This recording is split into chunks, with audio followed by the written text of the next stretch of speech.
নেতাজি সুভাষচন্দ্র বসু 1947-এ ফিরে আসতেন, তিনি যদি ভারতের প্রথম প্রধানমন্ত্রী হতেন, আমাদের দেশ কেমন হতো? কিছু কিছু মানুষ আছে যাদের জীবনটাই ওরকম, তারা প্রথম থেকেই নায়ক। দেশ সেবাটা তৎকালীন সময় ভালো কিছু ছিল। দ্য বোস, দ্যাট পার্সন, মানে যে লোকটা বলার ফলে আমাদের রন্ধ্রে রন্ধ্রে আগুন দৌড়েছিল। আসুন আমরা সংকল্প করি যে আমরা মরবার পূর্বে স্বাধীন হব। বন্দে মাতরম। আজাদিন ফৌজ তার শেষ রক্ত পর্যন্ত লড়াই করেছিল বিকজ অফ দ্য বোস। যে বোসের স্বপ্নকে পূরণ করতে হবে, দিল্লি যেতে হবে। চলো দিল্লি, চলো দিল্লি। নেতাজি প্লেন ক্র্যাশে মারা যাননি, এটা কেন তোমার মনে হয়? তো হাবিবুর রহমান পরিষ্কার করে শরৎ বোসকে বলেছিলেন যে what I am saying my master wanted me to say. My master. But I believe Bose definitely Russia ছিল। এবং পরবর্তীকালে এই যে আজাদিন ফৌজ, এর সম্পর্কে ইতিহাসে কোথাও লেখা নেই। দেন তার থেকে বড় কথা গান্ধী, প্যাটেল, এদের জাস্ট অ্যাকচুয়াল মুখোশটা করে মুখোটা আমি হিন্দিতে বলি। লাল বাহাদুর শাস্ত্রীর ডেথ নিয়ে কিন্তু একটা বড় মিস্ট্রি রয়েছে। সিআইএ এর একটা বিশাল বড় রাগ ছিল, যেহেতু আজকের ডেটে তুমি আমেরিকা থেকে সুভাষচন্দ্রের নাম বলে দেখো কি হবে তোমার, দেখো তো। সাক্ষ্য প্রমাণ রয়েছে, যারা সরাসরি দেখেছেন গুমনামি বাবাকে, হ্যান্ডরাইটিং রয়েছে, গলার ভয়েস শুনেছেন অনেকে।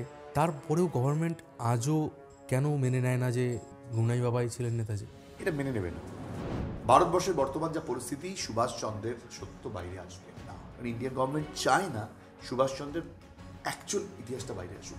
নরেন্দ্র মোদীর বক্তব্য ছিল এরকমই যে সরি, আমাকে ক্ষমা করে দিন, আমি পারলাম না, আমার দ্বারা হবে না। যে মানুষের কাছে নেতাজি না এখনো হচ্ছে মহাপুরুষ। হ্যালো এভরিওয়ান, আমি রয়েছি মিঠুন আপনাদের সাথে, আর আপনারা দেখছেন রোমাঞ্চপিডিয়া ক্লাসিক্স। এটা আমাদের প্রথম পডকাস্ট, আর এই প্রথম পডকাস্টে আমরা আলোচনা করতে চলেছি নেতাজির জীবন নিয়ে। আর আমাদের যিনি গেস্ট রয়েছেন, একজন রিনাউন্ড সাংবাদিক কুণাল বোস।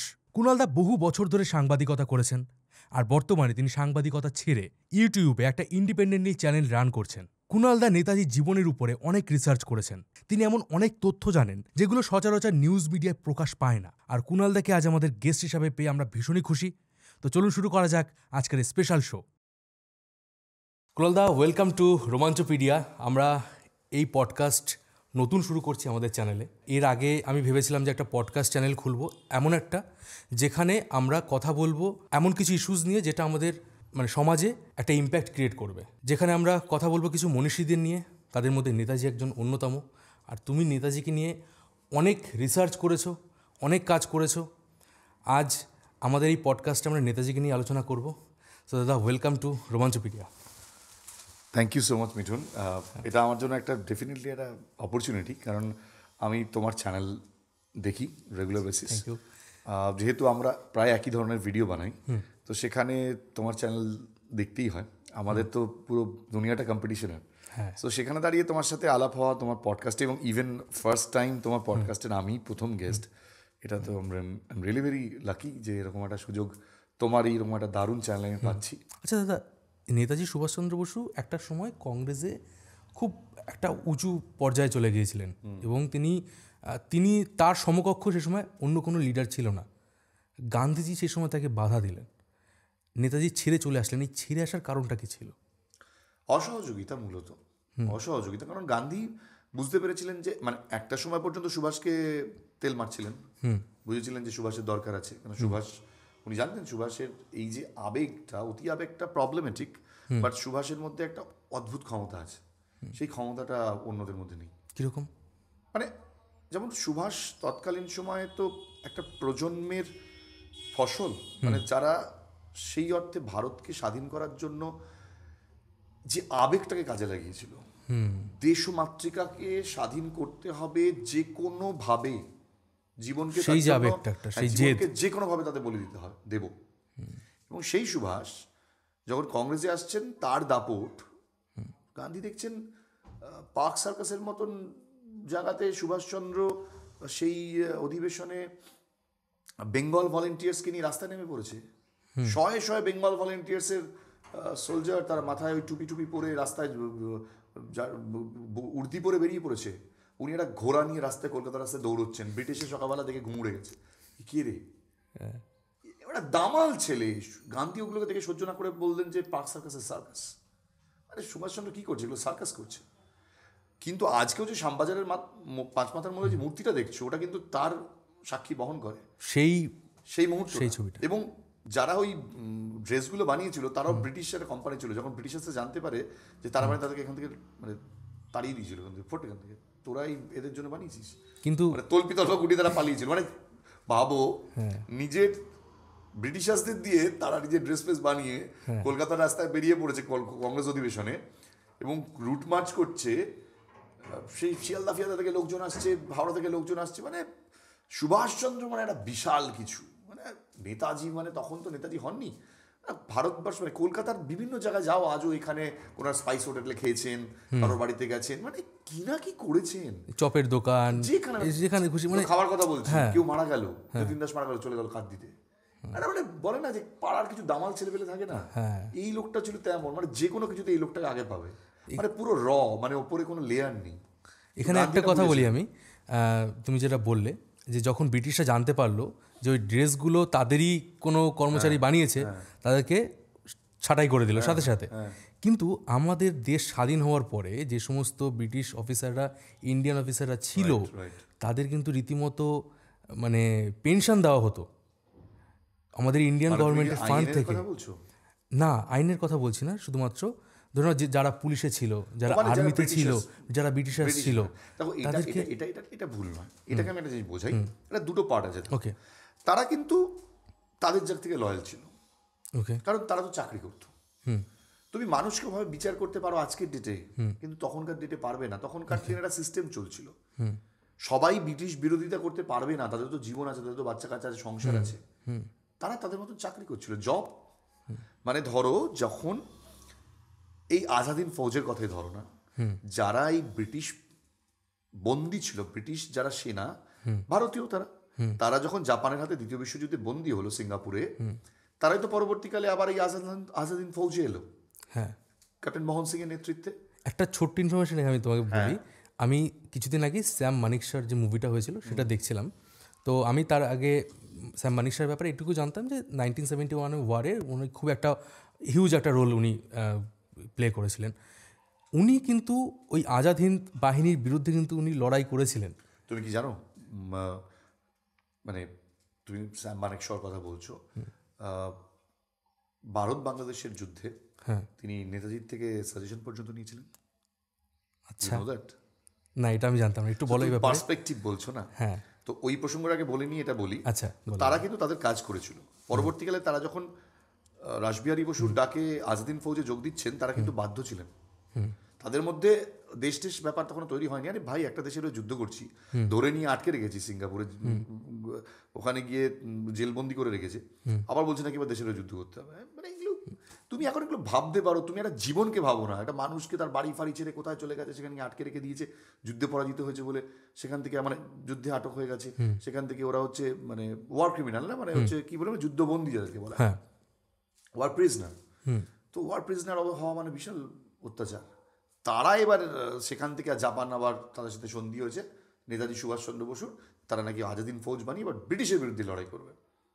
সো তাদের ক্ষেত্রে এটা মেনে নিতে সমস্যা হয়েছিল। যখন এই ভিডিওটা, এই সিনেমাটা যখন বানালো আমাদের কবির খান, ওইখানে কিন্তু দেখিয়েছিল এই ব্যাপারটা। প্রথমে ওরা মানতে চায়নি, ওরা কেউ রাজি ছিল না। মানে এই গুরবাক সিং ডেলো বা ধরো প্রেম সাইগল, লক্ষ্মী সাইগল, মানে যিনি ঝাঁসি রানী ব্রিগেডের ছিলেন, লক্ষ্মী সাইগল, তো এরা কিন্তু প্রথমে ব্যাপারটাকে অ্যাকসেপ্ট করতে পারেনি ভাবে।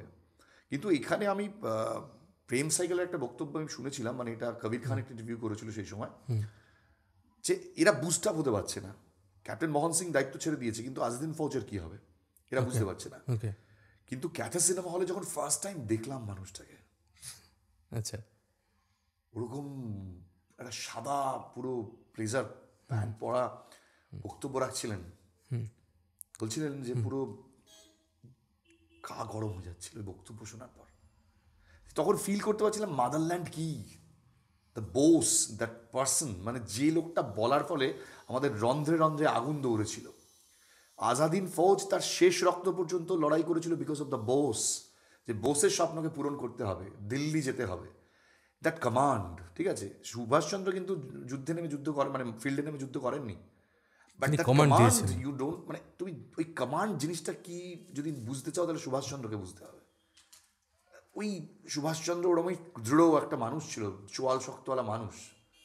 তো ওই মানুষটা পরবর্তীকালে ভারতের মাটিতে থাকছেন, এটা নিয়ে অনেক বিতর্ক, অনেক কিছু তোমার পডকাস্টেও লিখতে পারেন।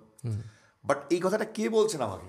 এই কথাটা বলছেন ডক্টর পবিত্র মোহন রয়, যিনি নেতাজির সিক্রেট সার্ভিসের এজেন্ট ছিলেন। আচ্ছা, তার ছেলে আমাকে বলছেন যে বাবা হ্যাঁ, উত্তরপ্রদেশ থেকে চিঠি এনে নিয়ে আসতেন এখানে পেট্রোলিয়ামে। আচ্ছা, এখানে একটা আমি কথা বলবো। তোমার মতে 1971 যখন যুদ্ধ হচ্ছিল তখন নেতাজি সাজেশন দিচ্ছিলেন স্যার মানিক শকে ইয়েস, একটা চিঠি থ্রুতে, যেটা উত্তরপ্রদেশ থেকে আসছিল। মানে এরা নিজেদের মধ্যে যোগাযোগ ওকে, রাখছেন। তার আগে, এত দূর যাওয়ার আগে আমি একটুখানি তোমাকে শুনে নেব যে রিউমরটা গান্ধী পরিবার থেকে ছড়ানো হয়। ইভেন রিসেন্টলি রাহুল গান্ধী একটা পোস্ট করেছিল যে মানে নেতাজি জয়ন্তীকে নেতাজিকে শ্রদ্ধার্ঘ্য জানিয়ে, কিন্তু সেখানে সে একটা ডেট মেনশন করেছে, হ্যাঁ, ডেথ ডে যেটা, সেটা মেনশন করেছে। তো তোমার কি মনে হয় যে বা তোমার কেন মনে হয় না যে 1945-এ নেতাজি প্লেন ক্র্যাশে মারা যাননি? এটা কেন তোমার মনে হয়? দেখো 1945-এর 18 অগস্টে প্লেন ক্র্যাশের কোনো রিপোর্ট কোথাও নেই। ওকে, মানে যারা পরবর্তীকালে রিসার্চ করতে গিয়েছিল সেখানে গিয়ে কোথাও প্লেন ক্র্যাশের কোনো রিপোর্ট তারা পায়নি ওই দিন কোনো প্লেন ক্র্যাশ হয়েছিল বলে। ওকে, কোথাও লেখা পর্যন্ত নেই। ওকে, যে ধরো ক্রিমেটোরিয়াম তাহলে রয়েছে, এটা কে বলেছিল যে প্লেন ক্র্যাশটা হয়েছে? এটা ঘটনার দুদিন পর একটা লোকাল পত্রিকায় ছাপা হয়েছিল, নিউজ পেপারে খবরটা এসেছে, Okay. তারপরে পরবর্তীকালে নিউজ পেপারে ছাপা হয়। Okay. এবং ব্যাপারটা হচ্ছে যে এই প্লেন ক্র্যাশটা কেউ কখনো দেখেনি নিজের চোখের সামনে। ওকে, ধরো ওই প্লেনের মধ্যে যারা যারা ছিল, জেনারেল শেডে, এত বড় একজন জেনারেল, তার বডি কেউ পায়নি আজ পর্যন্ত। কোথায় গেল শেডে? এত বড় লোক মারা বলা গেল। হচ্ছে যে নেতাজির সাথে ছিল, হ্যাঁ, মানে উনি কিন্তু তো, তার বডি পাওয়া যায়নি। উনিও তো ছিলেন ওই ফ্লাইটে, ওনার বডি পাওয়া গেল না। ওকে, একটা প্লেন অত উপর থেকে পড়ে গেল আর হাবিবুর রহমান বেঁচে গেল। ওকে। এটা কি জোক? আর এটা কি ব্রিটিশরা ছড়িয়েছিল না, না। নাকি এটা কারা এটা ছড়িয়েছিল? conspiracy theory বা কনস্পিরেসি সুভাষচন্দ্র থিওরি। himself. ওকে, হিমসেলফ। হ্যাঁ। আচ্ছা, এবং এই যে ধরো প্রথমত নেতাজির মৃত্যুর মানে 3-4টে ডেথ সার্টিফিকেট আছে।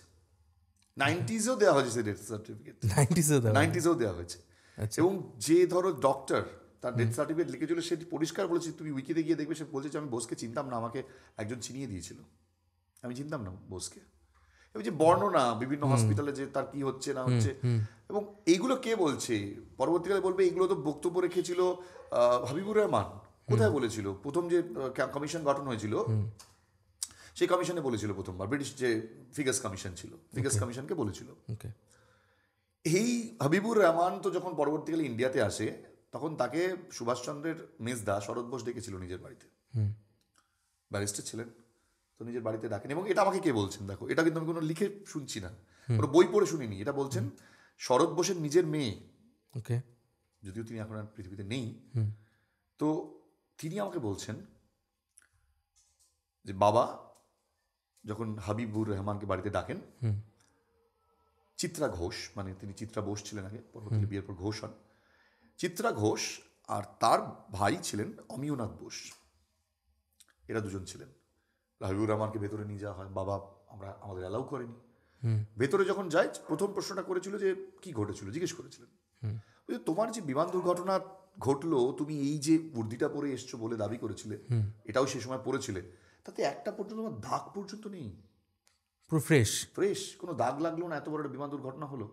আর তুমি নাকি বলেছো যে তুমি নাকি নেতাজির গায়ের আগুনটা নেভানোর চেষ্টা করেছিলে, তো তোমার কোথায়? হাতে তো কোনো পোড়া দাগ নেই। এই হাবিবুর রহমানের সাথে নেতাজির কানেকশন কি ছিল? দেখো হাবিবুর রহমান তো হচ্ছে আজদিন ফৌজের সেনানি, ওকে, ঠিক আছে। তো হাবিবুর রহমান সেই দিনকে তার সাথে প্লেনে উঠেছিলেন, মানে ওই প্লেনে যারা যারা বসেছিলেন সবার তো জায়গা হয়নি, না, তারা সেখান থেকে উঠেছিলেন ওকে, নেতাজির সঙ্গে বিমান। যারা উঠেছিলেন তার মধ্যে হাবিব ছিলেন নেতাজির সাথে একমাত্র, আলাদিন ফৌজের পক্ষ থেকে আরও জাপানিজ অফিসাররা ছিল। এবং হাবিবুর রহমান তিনি তার একমাত্র সাক্ষী, তিনি বেঁচে আছেন, তো তার সাক্ষ্যটাই গ্রহণ করা হবে। হাবিবুর রহমান একটা বিশ্বস্ত, কারণ তিনি আজদিন ফৌজের লোক, সেনা অফিসার। তো হাবিবুর রহমানকে যখন তিনি বলছেন তারা তোমার হাতে তো কোনো পোড়া দাগ নেই, তো হাবিবুর রহমান দেখিয়েছিল তার হাতের পোড়া দাগটা এইখানে। ওকে, তাহলে উল্টো দিকে কি করে হয়? হ্যাঁ, বলেছিল উল্টো দিকে কি ওরা পোড়া থাকলে তো এখানে পূর্বে। হ্যাঁ, হ্যাঁ, এবং হাবিবুর রহমান অনেক কিছুর উত্তর দিতে পারেনি। তখন অনেক প্রশ্ন করার পর যখন হাবিবুর রহমান চলে যাচ্ছেন, তখন চিত্রাদি তার বাবাকে জিজ্ঞেস করেছিলেন যে বাবা কি বললেন হাবিব। তো হাবিবুর রহমান পরিষ্কার করে শরৎ বোসকে বলেছিলেন যে what I am saying my master wanted me to say. Okay, my master. Yeah, my master wanted me to say. যা আমি বলছি সেটা আমাকে বলে দেওয়া হয়েছিল, যেটাই আমার বলতে হবে সেটা আমি বলছি। হাবিবুর রহমান, আমি এটা একটা লক্ষ্মী সায়গালের একটা ইন্টারভিউতে শুনেছিলাম, তিনি বলেছিলেন যে যদিও লক্ষ্মী সায়গাল পরবর্তীকালে পলিটিক্যালি অনেকভাবেই অনেক মতামত বদলেছেন, সেটা অন্য কথা, বাট তিনি এটা স্বীকার করেছিলেন যে হাবিবুর রহমানের সঙ্গে তার একটা এয়ারপোর্টে দেখা হয়েছিল এবং তিনি জিজ্ঞেস করেছিলেন ওয়্যার ইজ বোস, বলেছিল যেখানে থাকা সেখানে আছেন। সো এটা বুঝতে হবে যে হি ওয়াজ রিয়েলি, মানে এটাও তো পরবর্তীকালে শরৎ বোস লিখেছিলেন যে নেতাজি রেড চায়নাতে আছেন, তার নিজের নিউজ পেপার তুমি দেখতে হবে। আচ্ছা, একটা কথা বলছি দাদা, নেতাজি নিজেই নিজের প্ল্যান ক্র্যাশের যে সেটাকে সবার সামনে তুলে ধরেছেন। তার কারণ কি হতে পারে ওই সময়টায়? সেকেন্ড ওয়ার্ল্ড ওয়ার হেরে যাওয়া জাপানের, জাপান সারেন্ডার করে দিল না? তো জাপান সারেন্ডার করার পর তো সুভাষচন্দ্রের আর কোথাও জায়গা ছিল না। হিটলারের কি হলো আজ পর্যন্ত জানতে পেরেছো? না। তোজোর কি হলো? তো যারা সেই সময় হেরে গেল, যারা হেরে যাবে তাদের কি বাঁচতে দেবে নাকি? ইউএসএ ছেড়ে দিত? এবার আমি যদি নিজেই নিজের ডেথ স্টোরিটাকে আমি সবার সামনে তুলে ধরি, সার্কুলেট করে দিতে পারি, তাহলে আমাকে আর কেউ খুঁজতে আসবে না, খুঁজবে না। তো এটা হয়ে গেল ইন্ডিয়ান পলিটিশিয়ানসদের জন্য একটা বিশাল বড়, মানে ওরা সুবিধাটা পেয়ে গেল, বোস হাওয়া হয়ে গেল। বাট আই বিলিভ বোস মানে ডেফিনেটলি রাশিয়া ছিল। এবং এখানে আমি একটা ছোট্ট ইনফরমেশন দিই যে আমাকে একজন আইবি অফিসার একবার ফোন করেছিলেন আনন্দবাজারের থ্রু। উনি বলেছিলেন আমার পরিচয় আপনি গোপন রাখবেন। ওকে। এবং উনি বলেছিলেন যে 1948-এ যখন বিজয়লক্ষ্মী পণ্ডিত, মানে নেহরুর বোন, তিনি তখন সোভিয়েত ইউনিয়ন, সেই সময় উনি ওখানে ব্রিটিশ, মানে ওই টাইমে আফটার ইন্ডিপেন্ডেন্স ভারতীয় রাষ্ট্রদূত ছিলেন। এবং ওনাকে একটা চিঠি লেখা হয় সাইবেরিয়ার জেল থেকে। ওকে। সেই জেলে একজন বন্দী আছেন এবং তিনি তার সঙ্গে দেখা করতে চান। আচ্ছা।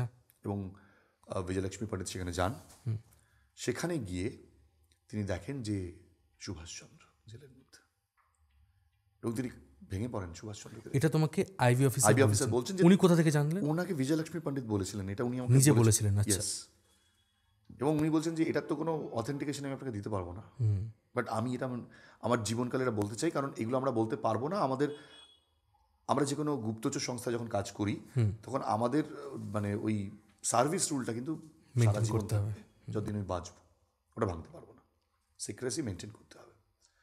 তো দ্যাট টাইম, এটা আমার শোনা, আবারও বলছি, আমি কিন্তু দাবি করতে পারবো না, এটা উনি আমাকে বলেছিলেন। যে ওনার সাথে দেখা হয়, উনি প্রচণ্ড ওনাকে দেখে ভেঙে পড়েন যে সুভাষচন্দ্রের এরকম পরিণতি। তখন উনি ওনাকে বলেন যে আমি আপনার জন্য কী করতে পারি। তখন উনি ওনাকে বলেন যে আমি আপনাকে ডেকেছি শুধু একটা কারণে, যে আপনি আমাকে যদি একটু দেশে ফেরাতে পারেন। আমি দেশের মাটিতে শুধু দেহ রাখতে চাই, আর কিছু চাই না, আমার এইটুকুই একটা ইচ্ছে জীবনের। এবং এটা নাকি উনি ইন্ডিয়াতে ফিরে এসে ওনার দাদাকে বলেন, জওয়াহরলাল নেহরুকে, এবং নেহরু তাতে রাজি হন না। এবং এটা অ্যাজ পার দ্যাট অফিসার উনি দাবি করেছিলেন যে উনি নাকি তখন বলেন যে ওকে ফাইন, আমি এটা মিডিয়া করে দেবো যদি আপনি অ্যালাউ না করেন।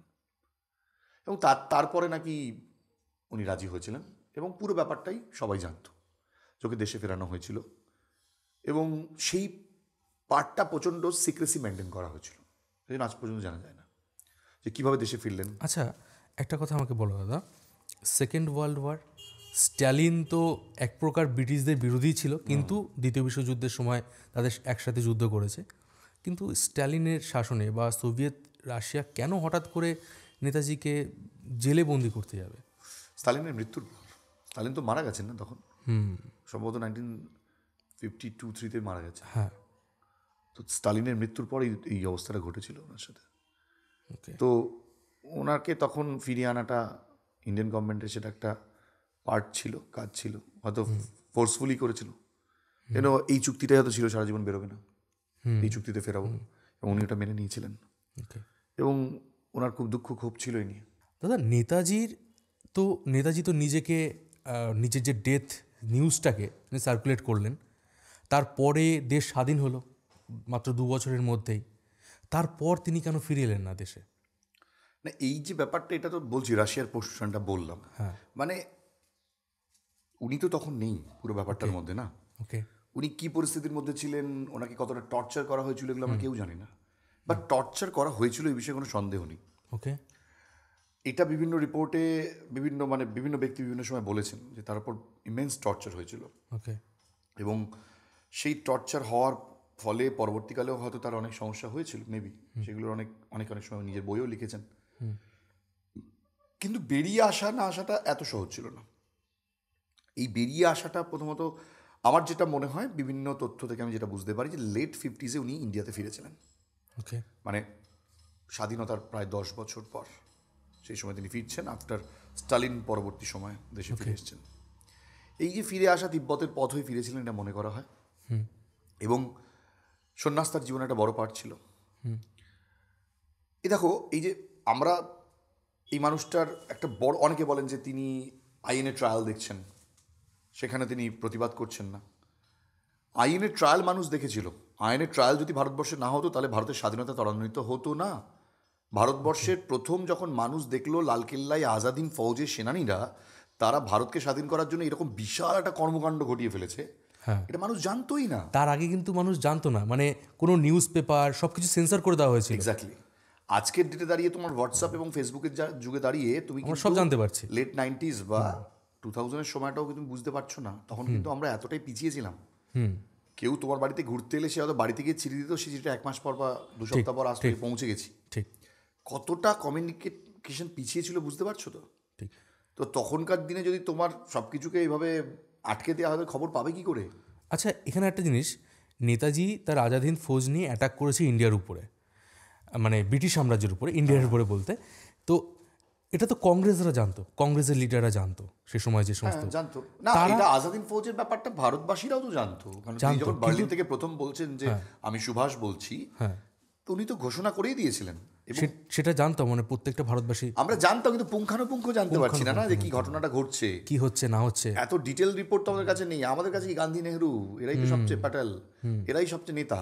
ওকে, তো কিন্তু বাইরে থেকে যে আগুনটা জ্বলছে, যখন আইএনএ ট্রায়াল হলো, তখন আইএনএ ট্রায়ালের যে আগুনটা ছড়িয়ে পড়লো পুরো যুব সমাজের মধ্যে, ঠিক, তাদের মধ্যে আগুন জ্বলে গেল। দেশে এত বড় ঘটনা, আইএনএ ট্রায়াল হবে, সেখানে যুদ্ধবন্দীদের তাদের সাজা দেওয়া হবে, বড় বড় অফিসারদের মানে প্রশ্ন করা হচ্ছে, এবং এক্ষেত্রে কিন্তু কংগ্রেসের লোকেরাই দাঁড়িয়েছিল তাদেরকে মানে বাঁচানোর জন্য। আচ্ছা, কংগ্রেসের মানে ব্যাপারটা কিন্তু কংগ্রেস বলে নয় বাবা, তো কংগ্রেস অনেক ভালো মানুষ তো ছিলেন, সবাই তো স্বার্থ নিয়েছিলেন না। না, না, তো কংগ্রেসের লোকেরাই দাঁড়িয়েছিলেন তাদের হয়ে উকালতি করার জন্য। ওকে। এবং পরবর্তীকালে এই যে আজাদিন ফৌজ, এর সম্পর্কে ইতিহাসে কোথাও লেখা নেই।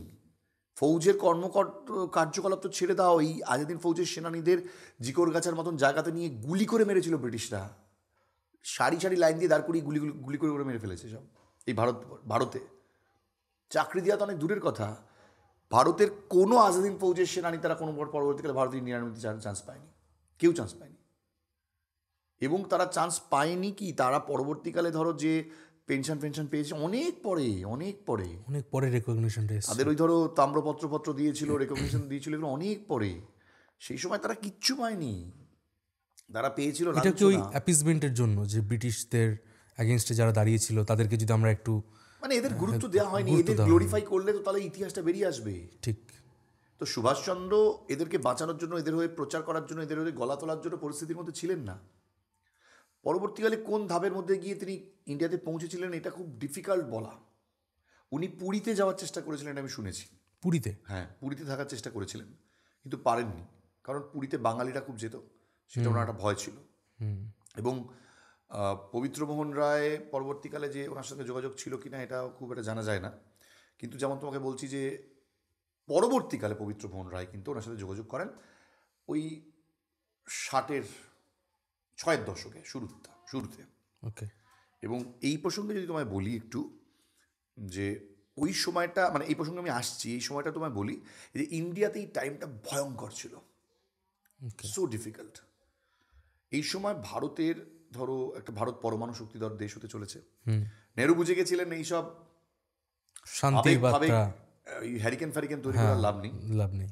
এবার একটুখানি অস্ত্রশস্ত্র তৈরি করতে হবে, নাহলে চীনের যুদ্ধে এমন ঝাড় খেয়েছিল, মানে খালি বা যুদ্ধ করতে হয়েছিল, নাহলে এতগুলো সোলজার মরত ঠিক না। ঠিক শীত বস্ত্র পর্যন্ত ঠিকঠাক ছিল না। ছিল না। তো তারপর নেহরু বুঝেছিলেন যে যুদ্ধ করতে গেলে একটা ভালো আর্মি দরকার। এই সুভাষচন্দ্র এই আর্মির কথা বহুদিন আগে বলেছিলেন, গান্ধী সেই সময় রিয়েলাইজ করেন। 1940 তিনি লেটার দিয়েছিলেন একটা রীতিমতো তার ভাইকে, Right. যে ইন্ডিয়ান আর্মিকে স্ট্রং করতে হবে। তো অথচ চায়নার এই ঝাড় খাওয়ার পর হ্যাঁ, যখন ইন্ডিয়া ভাবছে যে নিউক্লিয়ার শক্তিধর দেশ হবে, সেই সময় কিন্তু আমেরিকা ছেড়ে দেয়নি, সিআইএ ছেড়ে দেয়নি। না, লাল বাহাদুর শাস্ত্রী আউট স্টেজ থেকে। লাল বাহাদুর শাস্ত্রীর ব্যাপারে আমি একটা ভিডিও আমাদের চ্যানেলে অলরেডি করেছি, তোমার ভিডিও দেখেছি।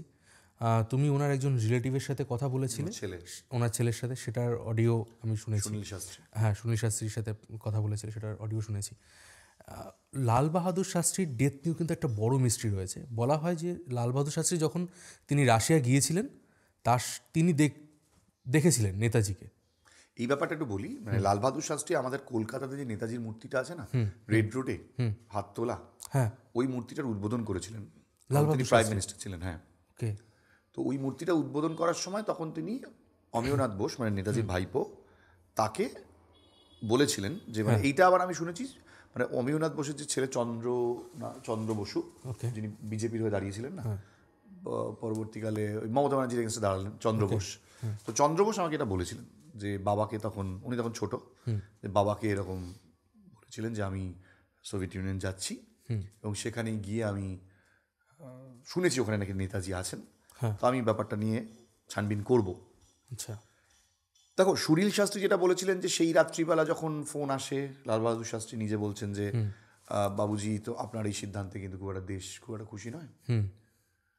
আইয়ুব খানের সঙ্গে চুক্তি হয়েছিল, স্যারেন্ডার মানে শান্তি, যুদ্ধবিরতি। হ্যাঁ, যুদ্ধবিরতি। তো সেটা নিয়ে উনি বলেছেন যে আমি দেশে ফিরি, আমি দেশে ফিরে এমন একটা ইনফরমেশন দেবো। এমন কিছু বলবো, সেটা মানে আমার মনে হচ্ছে এটা নট দ্যাট থিং। এটাকে মানুষ একটু বাড়িয়ে সারি বলে, হিস্ট্রি আর গল্প এক নয়। আমার এটা লাল বাহাদুর শাস্ত্রীর ছেলের সাথে কথা বলে কখনোই মনে হয়নি।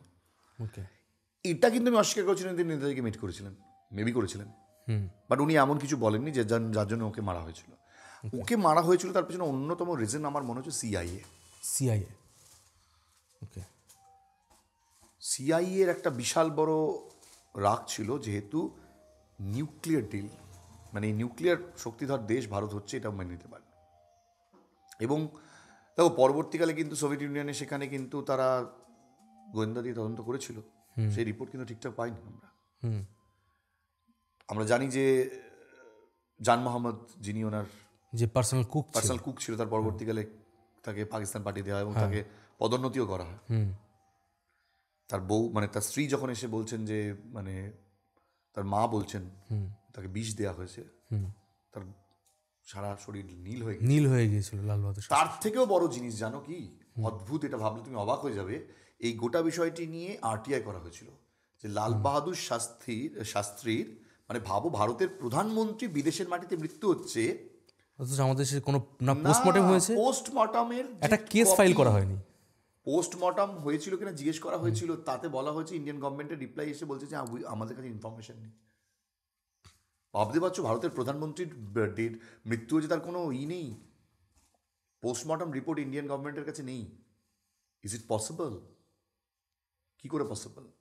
তো এটা তোমায় কেন বলছি, যে সেই সময় না ভারতে একটা বিশাল চক্রান্ত চলছিল সারা পৃথিবী জুড়ে, বিশেষ করে সিআইএ একটা বড় পার্ট ছিল, মানে সোভিয়েত ইউনিয়ন এবং আমেরিকা, এরা পুরো পৃথিবীকে কন্ট্রোল করার চেষ্টা করছিল, এবং সেই সময় বাইরে আসে, ইট ওয়াজ ভেরি মাচ ডিফিকাল্ট।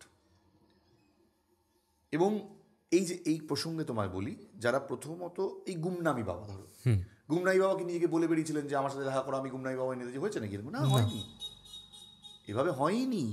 উনি কারোর সঙ্গে যোগাযোগ করতে চাননি, কারোর সঙ্গে না।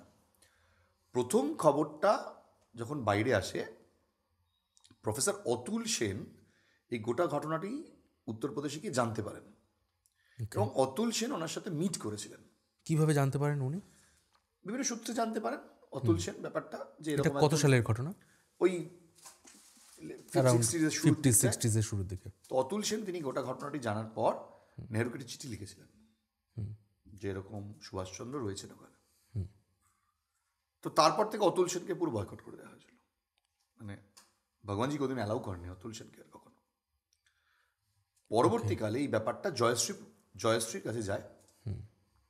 জয়শ্রী একটা গ্রুপ ছিল, যে জয়শ্রী সুভাষচন্দ্রের খুব কাছের ছিল, বিশেষ করে লীলা রায়। আচ্ছা, এখানে আমি একটুখানি সামারাইজ করি। নেতাজি 1945-এ যে প্লেন ক্র্যাশ, তোমার মতে সেটা নেতাজি নিজেই সেই নিউজটাকে সার্কুলেট করেছিলেন। করার পরে পরবর্তীকালে নেহেরুর যিনি বোন ছিলেন বিজয়লক্ষ্মী পণ্ডিত, ওনার সাথে নেতাজির দেখা হয়েছিল, সেটা তুমি একটা সোর্স থেকে জানতে পেরেছো। সেখানে নেতাজি বিজয়লক্ষ্মী পণ্ডিতকে বলেছেন আমি একবার দেশে ফিরতে চাই, এবং তারপর বিজয়লক্ষ্মী পণ্ডিত নেহেরুর কাছে গিয়ে সে ব্যাপারে জানান। নেহেরু পরবর্তীকালে বলেন যে না, এটা হবে না। তখন বিজয়লক্ষ্মী পণ্ডিত বলেন যে ঠিক আছে, তাহলে আমি এটা নিউজ মিডিয়াতে এটা সার্কুলেট করে দেবো। তো সেই সময় নেহেরু খুব সম্ভবত তাকে দেশে ফিরিয়ে নিয়ে এসেছিলেন, এবং খুব সম্ভবত একটা শর্ত এরকম জুড়ে দেওয়া হয়েছিল যে আপনি আর কখনো নিজেকে এক্সপোজ করতে পারবেন না বা সামনে আসতে পারবেন না, বা তার নিজে থেকেও তিনি আর সামনে আসতে চাননি। এখান থেকে শুরু হচ্ছে গুমনামি বাবা যে টপিক বা থিওরি, সেখান থেকে শুরু হচ্ছে। আর প্রথমবার অতুল সেন তিনি জানতে পেরেছিলেন, এবং তিনি যখন নেহেরুকে চিঠি লিখে জানান যে এরকম হয়তো এখানে একজন আছেন, ইনি হয়তো নেতাজি সুভাষচন্দ্র বসু, এবং পরবর্তীকালে যখন তিনি জানতে পারেন গুমনামি বাবা, তিনি তাকে আর সেখানে এন্ট্রি দেননি না। ওকে। এবার জয়শ্রী যখন ব্যাপারটা জানতে পারে, মানে লীলা রায় যিনি সমাজসেবী ছিলেন, অনিল রায়ের লীলা রায়, এরা সুভাষচন্দ্রের অনেক পুরনো সহযোগী ছিলেন যখন তিনি এখানে স্বাধীনতার লড়াই লড়ছেন। ওকে। লীলা রায় খুব বিখ্যাত চরিত্র স্বাধীনতা সংগ্রামী। তো লীলা রায় একটা জয়শ্রী বলে একটা প্রকাশনী ছিল, এবং লীলা রায় অ্যাকচুয়ালি ভারতের স্বাধীনতার কথা মাথায় রেখে উদ্বুদ্ধ করার জন্য তৎকালীন বিপ্লবীদের এই জয়শ্রী তৈরি করেছিলেন, এবং জয়শ্রী নামকরণ করেছিলেন রবীন্দ্রনাথ। ওকে। পরবর্তীকালে ব্যানও হয়েছিল জয়শ্রী বহুবার। এই জয়শ্রী যখন জানতে পারে লীলা রায়, তখন তিনি ওখানে যান, মানে ওনাদের লোকজন আস্তে আস্তে যাওয়া শুরু করে। উনি কোথায় থাকতেন? দেখো, উত্তরপ্রদেশের বিভিন্ন জায়গায় ছিলেন, বিভিন্ন সময় বিভিন্ন জায়গায় ছিলেন। কোনো একটা জায়গায় না, ফিক্সড ছিল ফিক্স না? জায়গায় না, ওকে। বিভিন্ন জায়গায় থাকতেন। লোকজন জানাজানি হয়ে যেত, পুলিশ চলে আসতো, আবার ওখান দিয়ে চলে যেতে হতো, তল্পিতল্পা গুটিয়ে রাতের মধ্যেই চলে যেত ওখান থেকে। ওকে।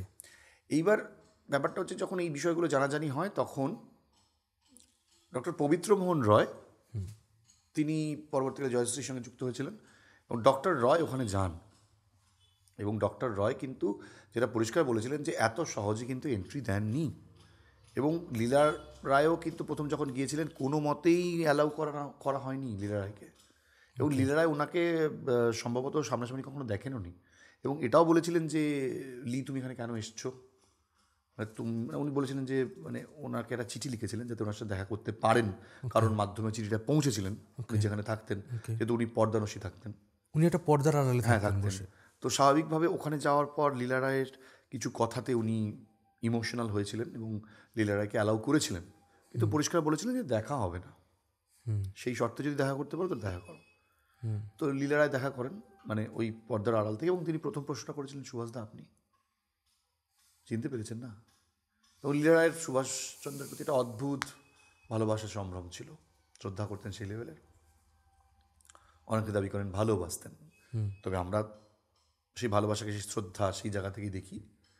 সেই জায়গা থেকে তিনি খুব দুঃখ পেয়েছিলেন যে মানুষটা এরকমভাবে অন্তরালে, এবং তিনি জিজ্ঞেস করেছেন আপনি কবে বেরিয়ে আসবেন? কোনোদিনও না। লীলা রায় ওখান থেকে চলে আসার পর এই মানুষটাকে কী করে রাখা যায়, এর জন্য কী করা যায়, অর্থ সাহায্য করা যায়, এসব ভাবতে ভাবতে ভাবতে ভাবতে সারাটা, মানে যেটুকু জীবন বেঁচেছিলেন, তারপরে উনি মারাই যান স্ট্রোক হয়ে। এবং এই লীলা রায়ের মৃত্যুসজ্জার ছবি আমি গিয়ে দেখেছি উত্তরপ্রদেশে গুমনামি বাবার কাছে। অদ্ভুত, সেটা পরের প্রশ্ন। কিন্তু এই সময়টাই পবিত্র মোহন রায় সেখানে যান, এবং ধীরে ধীরে পবিত্র মোহন রায়ের সাথে যোগাযোগ তৈরি হয়। পবিত্রকে খুব বিশ্বাস করতেন। রণেন্দ্র মোহন রায় পরবর্তীকালে বাবার সঙ্গে যান। রণেনবাবু আমাকে যেটা বলেছিলেন যে প্রথম দিন যেদিনকে আমি বাবার সাথে গিয়েছিলাম, সেদিনকে ইডেন গার্ডেনে নেতাজি সুভাষচন্দ্র বসুর একটা গলা শুনেছিলাম। অনুষ্ঠান ছিল 23শে জানুয়ারি সম্ভবত, বা কিছু একটা প্রোগ্রাম ছিল, সেখানে নেতাজির গলাটা চালানো হয়েছিল। ওকে, সেটা কত সালের ঘটনা? এটা সিক্সটিজ, 60s এ? হ্যাঁ শুরু তখন না, মানে এটা 60s তো উনি গেছিলেন, এটা পরের দিকে আর। পরের দিকে? আচ্ছা, তো সম্ভবত 70s হবে, আমার এই মুহূর্তে ঠিক মনে পড়ছে না, গুলিয়ে যাচ্ছি টাইম লাইনটা। তো তখন উনি বলেন যে যেদিনকে উনি যান, তো ওনার তো একটা বিষয় ছিল ব্যাপারটা, বয়সও কম যদিও, তখন জিজ্ঞেস করেছিল যে পবিত্রমোহন রায়কে জিজ্ঞেস করেছিলেন যে ছেলে কি বলছে, ছেলে কি বলছে, এটা জিজ্ঞেস করেছিলেন মানে ভগবানজি পবিত্রমোহন রায়কে। পরবর্তীকালে রনেনবাবু বলছে আমাকে জিজ্ঞেস করেছিলেন যে বাবা তোমাকে যেখানে নিয়ে এসছে কোনো ভুল জায়গায় নিয়ে আসেনি। আচ্ছা, তখন উনি বলেছিলেন আমি সেম যে গলাটা শুনে গিয়েছিলাম ওই 23শে জানুয়ারি ওই ইডেন গার্ডেনে, সেম গলা, সেম গলা, এক গলা। এবং ওনার বক্তব্য আমার বাবা তো দেখেও ছিলেন। গুমনামি বাবার কি কিছু ছবি? না, কোনোদিনও বেরোয়নি। কোনোদিন বেরোয়নি। তো যে ছবিগুলো আমরা দেখতে পাই সেগুলো এগুলো এআই জেনারেটেড, মর্ফড। এআই তখন ছিল না, ওগুলো মর্ফড, মানে নেতাজির মুখের ওপর বসানো হয়েছে। ওকে, এখানে একটা গল্প আছে। ওইখানে ধরো যারা ওনার সাথে যোগাযোগ রাখতেন, মানে ব্যাপারটা তোমাকে বুঝতে হবে যে উনি ওখানে যখন ছিলেন, ওখানে সরস্বতী দেবী বলে একজন ছিলেন যিনি ওনার দেখভালের দায়িত্ব নিয়েছিলেন, একজন বিধবা মহিলা, তার এক সন্তান আছে রাজকুমার, এবং এই তিনজন এক জায়গায় থাকতেন। উনি ওনার সেবা করতেন, বাবা সাধু, এবং ওনার সঙ্গে যারা যোগাযোগ রাখতেন তারা কিন্তু প্রয়োজন ছাড়া নয়। ওকে, যারাই এখানে ছিলেন তাদের মধ্যে কেউ হয়তো ডক্টর, ওনার চিকিৎসার জন্য আছেন, কেউ হয়তো বাড়িতে কিছু সাপ্লাই করছে, খাবার বা কিছু একটা খবরের কাগজ, এরকম লোকজন সবাই। আর কিছু লোক কলকাতা থেকে যাওয়া শুরু করেছিল, যাদের মধ্যে জয়শ্রীর লোকজন ছিল, গ্রুপ, সবাই কিন্তু একসঙ্গে যেতে পারতেন না। ওকে, এবং এই যারা লোকাল লোক ছিলেন তাদের মধ্যেই ব্যানার্জি পরিবার, যাদের সাথে গিয়ে দেখা করেছিল, মানে প্রদ্যুৎ ব্যানার্জি না, মানে পরবর্তীকালে প্রিয়ব্রত ব্যানার্জি যিনি গিয়েছিলেন, তার যে শ্বশুর মশাই, মানে তার যে বাবা, তার মানে রীতা ব্যানার্জি যিনি পরবর্তী ইন্টারভিউ করলাম, ওনার শ্বশুর মশাই এক যেতেন, উনি প্রথম ডক্টর ছিলেন, উনি প্রথম জানতে পারেন এবং উনি প্রথম গিয়ে দেখেন। এবং এই ঘটনা আমি আমার পডকাস্টেও শুনিয়েছি মানুষকে, যে উনি চেম্বার থেকে ওখানে যান এবং গিয়ে সেদিন অনেক দেরি করে ফিরেছিলেন বাড়িতে। জেনারেলি উনি দেরি করেন না, দুপুরবেলা খাওয়ার জন্য বাড়িতে আসতেন। বাড়ির লোকজন পুরোটাই একেবারে অবাক যে বাড়িতে আসেননি, খবর নেই কোনো, তখন তো ফোন ছিল না। তো যখন দরজাটা খোলেন এবং রীতাদির শাশুড়ি মা জিজ্ঞেস করেন কোথায় ছিলেন, সেদিনকে উনি বলেছিলেন যে আমি এমন একজনের সাথে দেখা করে এসেছি কোনো বিশ্বাস করবে না। কে বলছি? সুভাষচন্দ্র। যে কী বলছে? হ্যাঁ, 100%। এবং আমাকে এটা বলেছিলেন উনি যে এই কথা কাউকে বাইরে বলবে না। পরবর্তীকালে মানে ওনার ছেলে যখন যান, তো রীতাদি তখন ওনার হাজব্যান্ডের সঙ্গে অনেকবার গিয়েছেন। তো এই তুমি ছবি প্রসঙ্গে বললে না, তো ছবি প্রসঙ্গে রীতাদি আমাকে একবার বলেছিলেন যে আমি একবার ওনার ছবি তোলার কথা ভেবেছিলাম। ওকে, তো ওনাকে একবার অনেক ভয়ে ভয়ে ভয়ে ভয়ে বলেছিলাম যে বাবা আপনার একটা ছবি তুলতে পারি? তো তাতে তিনি রিপ্লাই দিয়েছিলেন যে কেন, মানে আমি হয়তো কোট আন টু কোট বলি, রীতাদি যেরকম বলেছিলেন তা হয়তো বলতে পারছি না, কেন, মানে হিন্দিতে বলেছিলেন যে তোমার মনে আমার ছবি নেই, সেটা যথেষ্ট নয়, আমার ছবি দিয়ে কী হবে? মানে খুব রাশভারী ছিলেন এবং খুব রাগী ছিলেন। রীতাদি বলতেন যে আমার সাথে সে ব্যাপারটা চলতো না, মানে আমরা যখন যেতাম ওখানে গিয়ে এত আড্ডা হতো, কথা হতো, কখনো কোনো ওনার আসনেও বসে পড়তাম। এরা কি নেতাজিকে সামনাসামনি দেখেছেন? একদম নিজের সামনাসামনি দেখেছেন, এবং আমি ওনার হাতের লেখা পর্যন্ত দেখেছি। এবং উনি বলতেন যে ওনার আসনে বসে চাটাইতে বসে পড়ার পর উনি বলতেন যাবে কেউ ব্যাটি, মানে রাগ দেখাতেন কিন্তু পারতেন না। রীতাদি তখন একদম ইয়াং, সবে সবে বিয়ে হয়েছে। রীতাদিকে ফুলবার মানে ফুল রানিমা বলে ডাকতেন, ফুল রানিমা। আমি ইভেন এখনও রীতাদিকে আমি মাঝে মাঝে হোয়াটসঅ্যাপ করে বলি। এত সাক্ষ্য প্রমাণ রয়েছে যারা সরাসরি দেখেছেন গুমনামি বাবাকে, যারা মনে করেন তিনিই নেতাজি। হ্যান্ডরাইটিং রয়েছে, গলার ভয়েস শুনেছেন অনেকে। তারপরেও গভর্নমেন্ট আজও কেন মেনে নেয় না যে গুমনামি বাবাই ছিলেন নেতাজি? এটা মেনে নেবে না, এটা কোনোদিন মেনে নেবে না। কেন, মানে মেনে নিলে কি প্রবলেম হবে? এ প্রসঙ্গে আমি আসছি। একটা কথা বলি যে উনি আধ্যাত্মিকতার কোন পর্যায়ে পৌঁছেছিলেন, তোমাকে একটা ছোট্ট ইনসিডেন্ট বলি। সে রীতা দিদির বক্তব্য একটা গল্প, যেটা হচ্ছে ওনার বাড়িতে ওনারা রোববার করে যেতেন সম্ভবত, বিকেলবেলা যেতেন, অনেক রাতে ফিরতেন ওনার হাজব্যান্ডের উনি।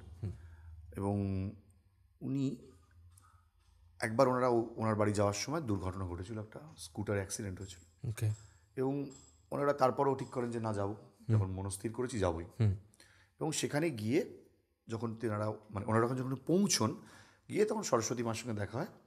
আবার ওনাকে যেহেতু ফুল রানিমা বলে ডাকতেন মানে ভগবানজি, তো ওরা আবার ইউপির ভাষা সেটা ফুলওয়া রানী হয়ে যেত। ইউপি লোকের এরকম করে বলে না।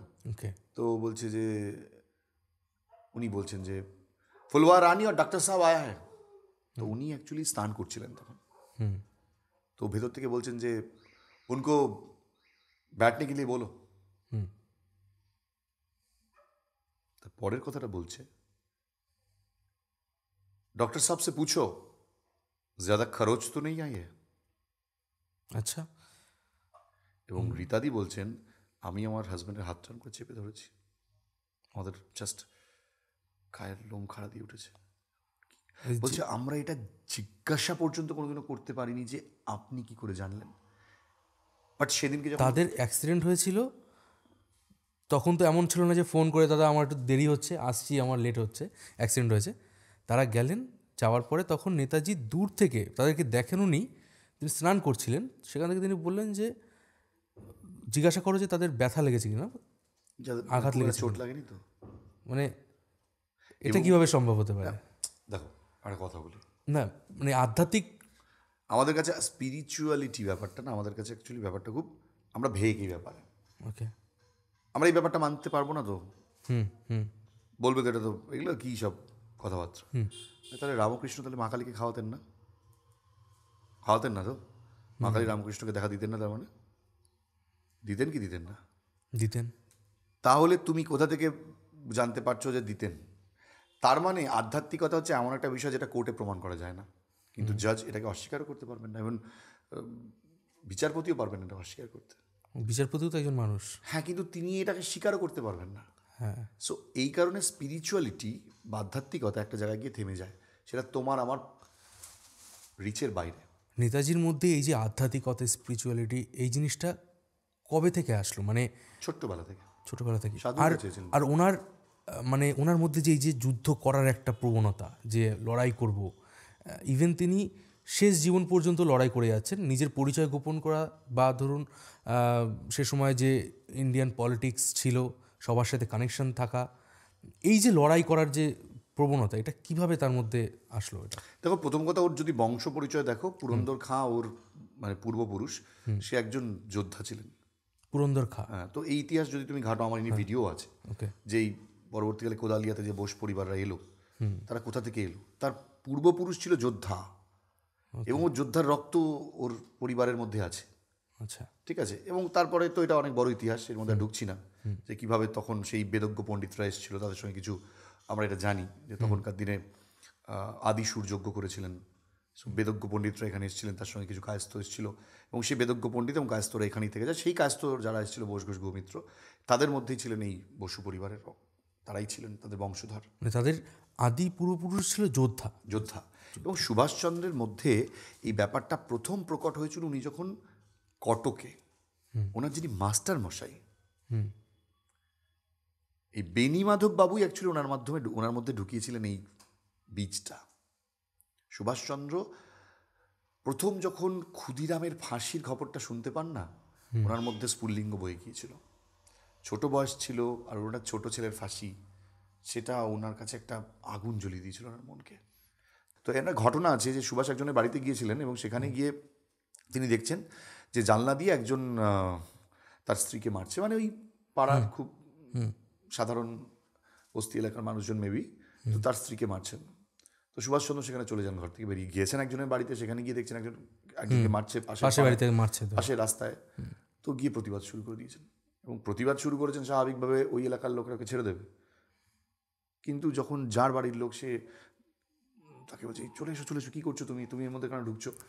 তখন মানে উনি যখন এসে বলছেন যে তুমি এটা কেন এর মধ্যে ঢুকছো এসবের মধ্যে, তখন উনি বলেছিলেন যে একটা কথা মাথায় রাখবেন, যদি প্রতিবাদ করেন না, প্রতিবাদটা না সবসময় খুব মানে যেটাকে আমরা কি বলি, ভেতর থেকে যেটা আসে, এটাকে আমরা একটা শব্দে কি বলি, যে মানে এটা খুব স্পন্টেনিয়াস হওয়া উচিত। হ্যাঁ, অনেক কিছু ভেবে চিনতে প্রতিবাদ করতে যাবো এরকম, এটা প্রতিবাদ নয়। ওখানে কোনো খাদ যেন না থাকে। কিছু পাবো, কিছু হবে এই ভেবে কোনো প্রতিবাদ করা যায় না। কি হবে? প্রতিবাদ অন্যায় দেখছি প্রতিবাদ করব, তার কনসিকুয়েন্স ভেবে কখনো প্রতিবাদ করা যায় না। ওটা খুব স্বাভাবিক, নর্মাল আসে। সো ওই লোকটা প্রথম থেকে ওরকমই ছিল, প্রতিবাদী লোক। এবং ওই প্রতিবাদ করতে করতে করতে করতে সমস্ত জায়গায় ধাক্কা খেয়েছে, ধাক্কা খেতে খেতে খেতে খেতে খেতে খেতে এমন একটা জায়গায় পৌঁছেছে, সেই জায়গাটাতে পৌঁছানো আজকের ডেটেও সম্ভব না। এই যে আইসিসি 4th মতন লোকেরাই কিন্তু অ্যাডলফ হিটলারের সঙ্গে গিয়ে হাত মেলাতে পারে। আজকের ডেটে ভারতবর্ষে তখনও পারতো না, এখনও কেউ পারবে না। অনেকে বলে যে অ্যাডলফ হিটলার, আজকের দিনে ধরা যাক নর্থ কোরিয়ার কিম জং উন, তার সাথে কি কিন্তু কেউ হঠাৎ করে কিন্তু কেউ হাত মেলাতে পারবে না। তোমাকে বুঝতে হবে, তুমি হিটলারকে নেগেটিভ দেখো, পজিটিভ দেখো, যাই দেখো না কেন, সেকেন্ড ওয়ার্ল্ড ওয়ার চলছে। ভারতবর্ষ তখন মানে এটা জাস্ট ভারতের কোনো ব্রিটিশ লিডারও নয়। তুমি ভারত থেকে আসছো, আবার ভারত তোমার বিরোধী শক্তি। সেখানকার লিডার আসছে কে? একজন কংগ্রেসের লিডার। কি কংগ্রেস? হিটলারের কাছে কে কংগ্রেস? সে আসছে তার সাথে কথা বলতে, কিনা তার দেশ স্বাধীন করার জন্য সাহায্য চাইছে। কি মামদুবাজি নাকি? এই সুভাষচন্দ্র যখন হলন মুভমেন্ট আন্দোলন করছেন কলকাতার বুকে, তখন গান্ধীজি তার বিরোধিতা করছেন, তার এই জিনিসগুলোকে অরাজকতা মনে করছেন। গান্ধীজি মানে যাকে তখন স্বাধীনতা সংগ্রামের একদম মেইন ফেস হিসাবে ধরা হতো, সে তার বিরোধিতা করছে।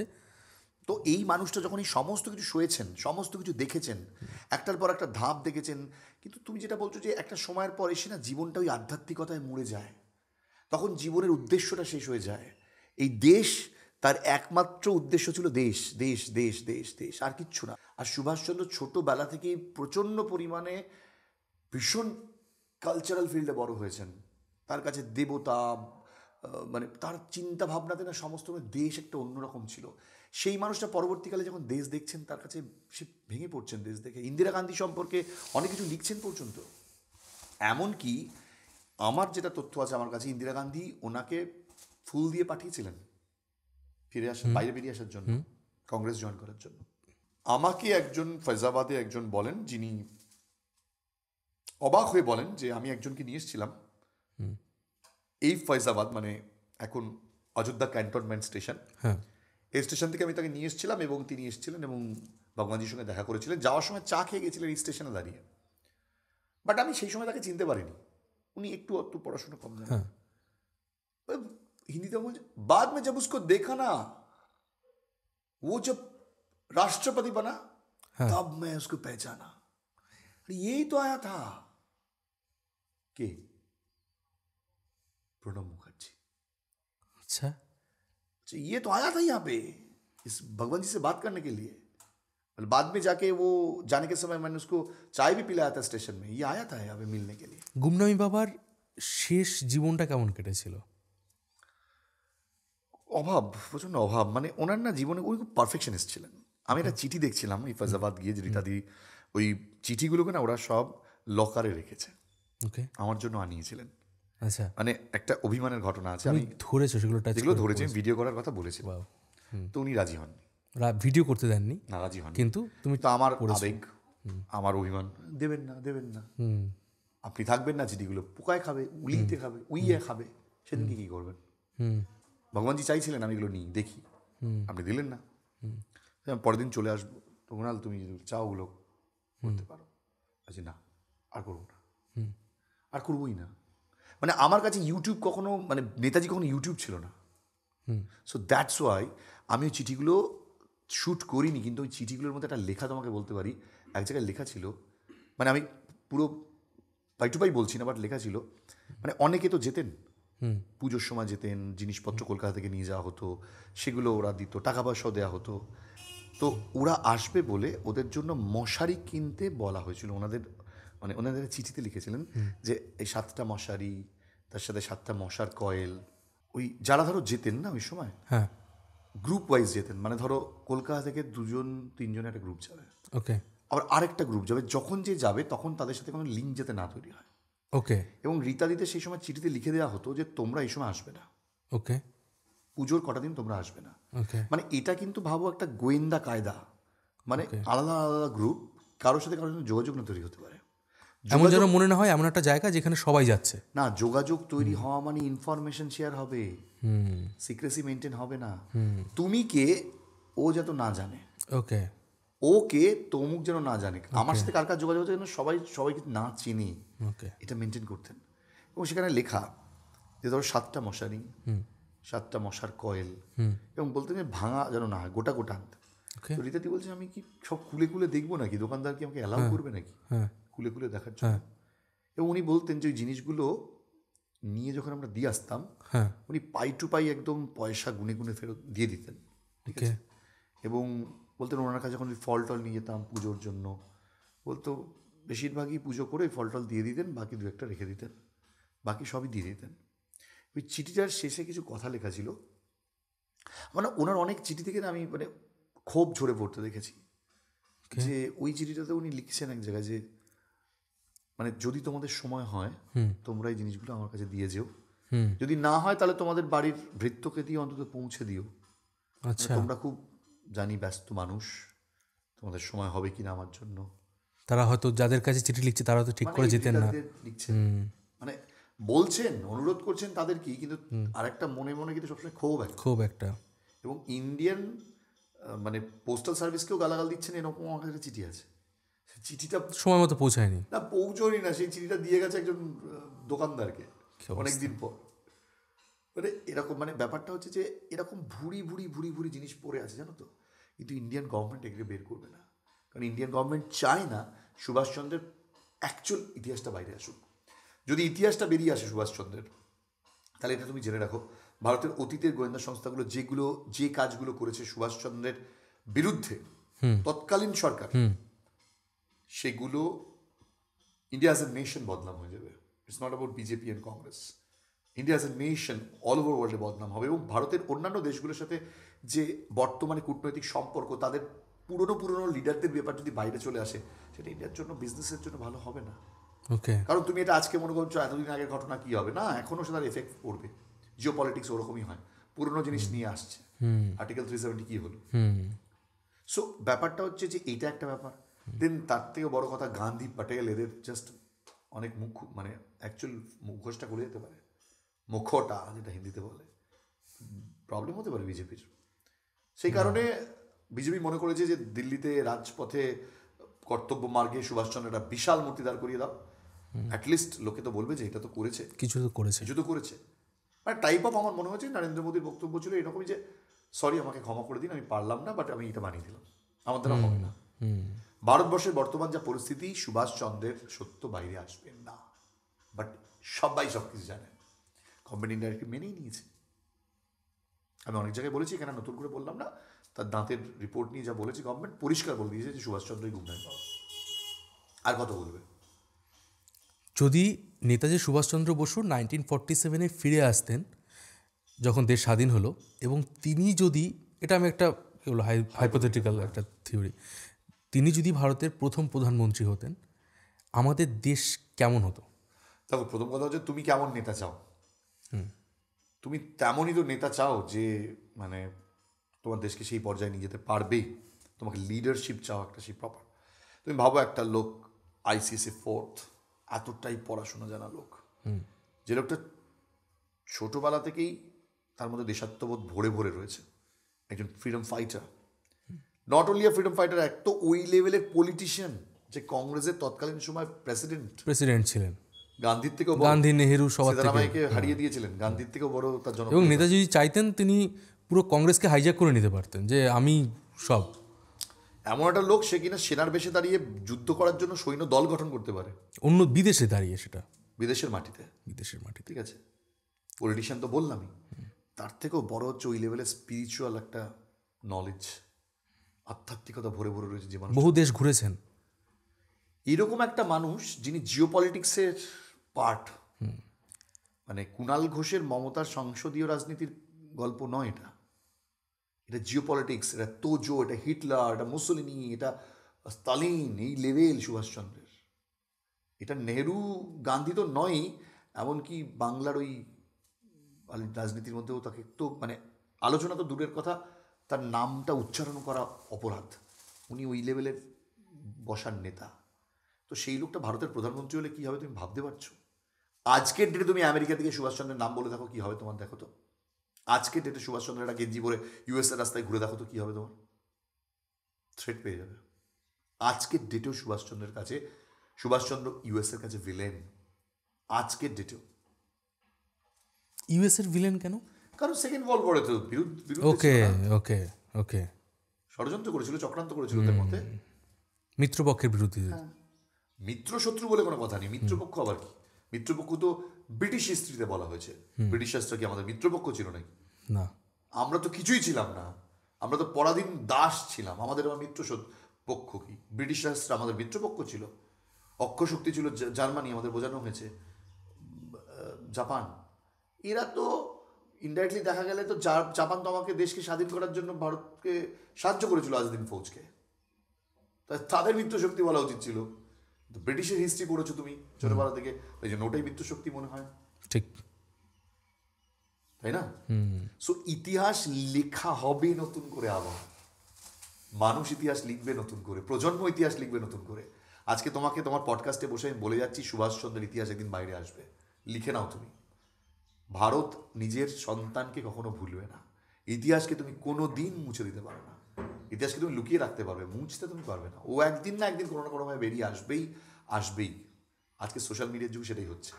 অনেকে বলেন যে নেতাজি যদি প্রধানমন্ত্রী হতেন তাহলে তিনি আমাদের যে সামরিক একটা আইন, সামরিক দেশ তৈরি করতেন এবং তিনি আর্মি রুলস নিয়ে আসতেন।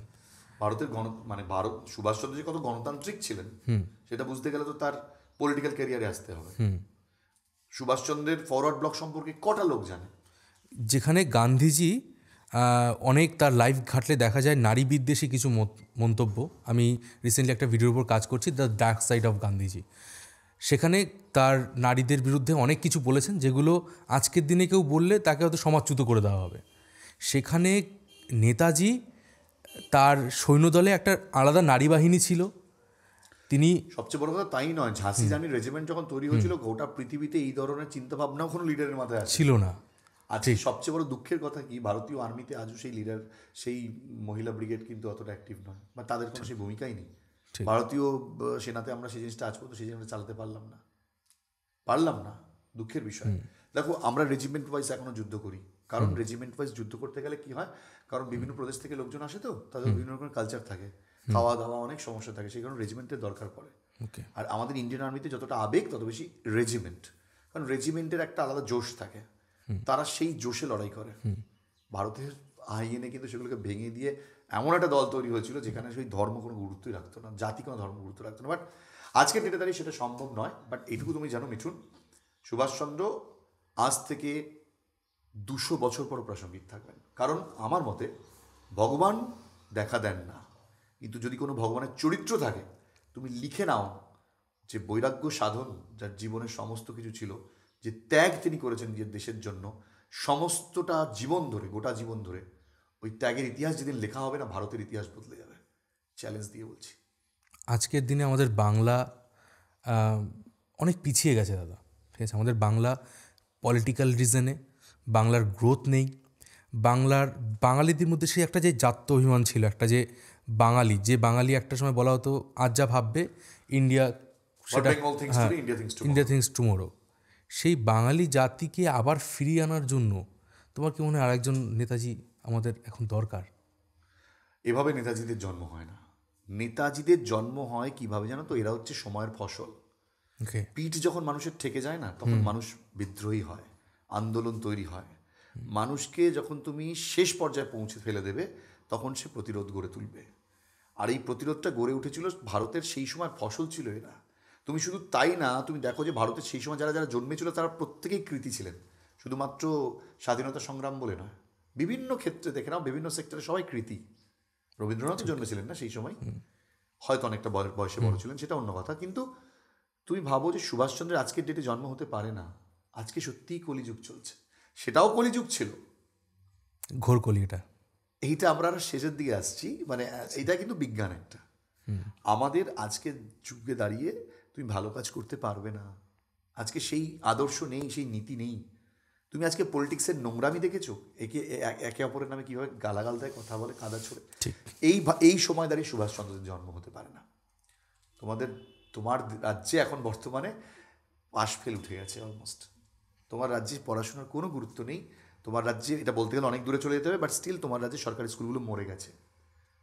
এখন শিক্ষাই তো নেই তোমার কাছে, তুমি কী করে সুভাষচন্দ্র তৈরি করবে? আদর্শই নেই তোমার কাছে। সুভাষচন্দ্র কি এমনি এমনি তৈরি হয় নাকি? আদর্শের ইনজেকশনটা দাও, আগে বোঝাও জীবনটা কি, আগে বুঝুক, সেই আধ্যাত্মিকতার পাঠ পড়ুক, আগে সেই বিবেকানন্দর মতন মানুষের আবির্ভাব হতে হবে, তারপর তো সুভাষচন্দ্র জন্মাবে। ঠিক, থ্যাংক ইউ দাদা। ভালো থেকো। আমাদের পডকাস্টটা আমি হাত বাড়িয়ে দিয়েছি, সুন্দর হয়েছে। তোমার জন্য অনেক শুভেচ্ছা রইল। থ্যাংক ইউ দাদা। তোমার জন্য একটা ছোট্ট আমাদের চ্যানেলের পক্ষ থেকে একটা ছোট্ট উপহার বলতে পারো, বা সিম্বল অফ গ্র্যাটিটিউড, মেমেন্টো একটা আমরা তোমাকে দিতে চাই। থ্যাংক ইউ, এটা আমার জন্য অনেক বড় প্রাপ্তি। ওয়াও, থ্যাংক ইউ দাদা। আরে বাবা, গ্রেট। এই চ্যানেলটা আমার সত্যি খুব ফেভারিট, এবং সেখান থেকে একটা symbol of gratitude. Thank you আমাদের চ্যানেলে আসার জন্য এবং তোমার এত ভ্যালুয়েবল নলেজ আমাদের সাথে শেয়ার করার জন্য।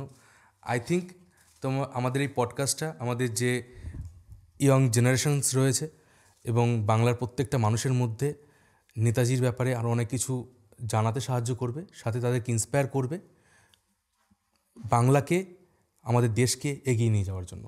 অনেক শুভেচ্ছা রইল তোমার জন্য। থ্যাংক ইউ দাদা। জয় হিন্দ। জয় হিন্দ। তো কেমন লাগলো আমাদের এই রোমাঞ্চপিডিয়া ক্লাসিক শো? এই ধরনের এপিসোড কি আপনি আরও দেখতে চান? কমেন্ট করে সেটাও জানান। আর কিভাবে আমাদের এই পডকাস্টকে আরও বেটার করতে পারি, আপনার মতামত সেগুলো অবশ্যই জানান। আর আপনি ভিডিওটা কোথা থেকে দেখছেন সেটাও জানান। তো দেখা হবে পরের ভিডিওতে, ততদিন ভালো থাকবেন, সুস্থ থাকবেন। আর আমি ছিলাম মিঠুন আপনাদের সাথে।